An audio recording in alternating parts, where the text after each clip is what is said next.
Eh bien bonjour tout le monde et bienvenue pour une nouvelle vidéo. On va parler du combat de Nordin Bali contre Takuma Inoue qui vient à l'instant de se terminer.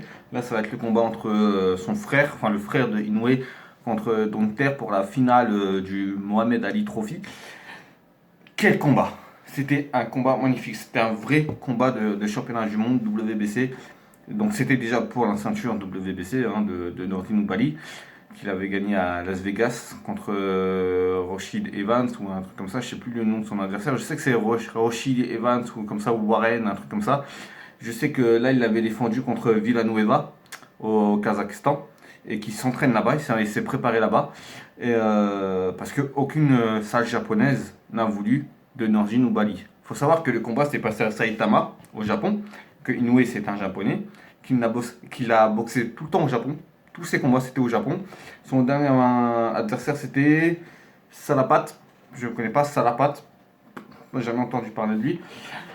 Il avait 13 victoires pour 3 KO et aucune défaite contre Nordin Bali qui avait qui a 16 victoires et 12 KO. Maintenant il en a 17 pour 12 KO. Mais c'était un très très bon combat. Moi je regrette une seule chose dans ce combat-là, c'est qu'il aurait pu avoir un KO de Nordin. KO aurait pu mettre. KO, oula, 1, 2, 3, Nicolas, suis un peu. Nordin aurait pu mettre KO Takuma Inoue. Je pense notamment à la quatrième reprise. Je pense à la huitième, je crois. Je sais plus où c'était, je crois. C'était. Ah non, à la troisième. À la troisième, il aurait pu le mettre KO aussi. Voilà. C'est à la troisième et quatrième reprise, le combat aurait pu s'arrêter là. Mais malheureusement, bah non. Après, le japonais, en face, faut dire ce qui est. Et faut le reconnaître. Il était solide, il était vaillant, il a fait du cœur, il a fait une véritable guerre. Pour moi, il a fait une guerre. Il est allé de l'avant, il a fait tout ce qu'il pouvait. Sur la fin, lors des 2 derniers rounds, il se jetait en avant parce qu'il avait que ça à faire. Il fallait qu'il prenne des risques.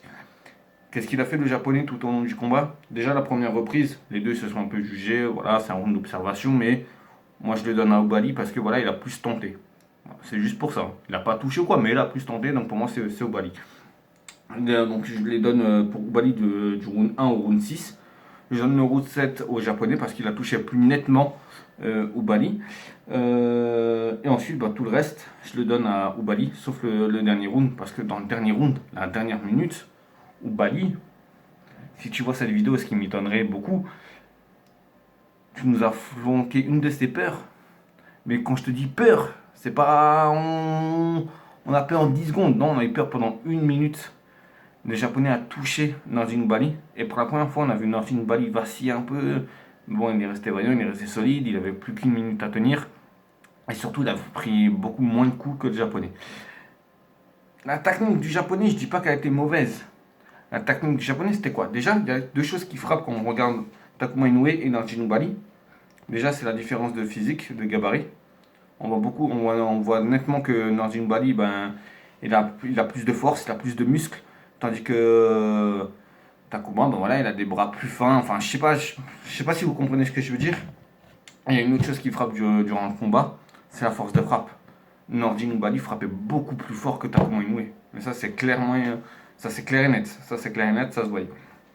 Du coup, la tactique du japonais, c'était quoi? C'était juste de contre-attaquer. Tout ce qu'il faisait, c'était ça. Il bougeait, il se déplaçait, puis dès que Nordin lançait une attaque, tout de suite derrière, il contre-attaquait. Mais seulement, en face, Nordin arrivait à soit esquiver, soit à prendre très peu de coups, ou même ça lui faisait pas mal, parce qu'il frappait moins fin, ça lui faisait pas mal. Il frappait moins fort que lui en tout cas. Oh pardon, le petit rotodo. Ouais, les gars, le match il était à midi, j'ai mangé moi pendant le combat, hein, excusez-moi. Mais là, il va y avoir l'entrée du frère de Takuma. Et justement, ça me fait penser à la suite. À la suite pour Nordin Bali. Normalement, il doit affronter le frère de Takuma Inoue. C'est compliqué à dire leur blase. Il doit affronter normalement Nordin Bali. Le prochain adversaire de Nordin Bali, c'est normalement Naoya Inoue. Donc le frère de Takuma Inoue, celui-là qui vient de battre. Mais moi, je pense pas à ça. Moi, je pense que ça serait trop tôt. Je pense qu'un petit combat de chauffe avant en France, pour défendre la ceinture en France, ça serait pas mal. Contre un petit adversaire où il est sûr de gagner. Venez pas me dire à moi, ouais, mais ça se fait pas, machin. Tout le monde le fait. Tout le monde, dans n'importe quelle catégorie, avant un gros combat, tout le monde le fait. Le plus fort là-dedans, c'est Wilder. Venez me dire à moi que quand il a battu Brésil au premier round, Dominique Brésil avait ne serait-ce que une seule moindre chance. Il avait une seule chance. Est-ce qu'il avait une chance? Non. On savait. La question c'était à quel round va-t-il tomber? Et le pauvre, il est tombé au premier. Voilà. Donc tout le monde fait ça. Et ensuite, moi je pense à affronter, ça serait bien pour lui d'affronter Naoya Inoue. Peut-être directement Naoya Inoue, je sais pas. En tout cas, l'histoire est belle parce que les frères Naoya et Takuma Inoue sont entraînés par leur père. Et Nordine Bali, pour ceux qui ne le savent pas, il est entraîné par son frère Ali Bali. Donc c'est vraiment deux histoires de famille. C'est vraiment une guerre de famille.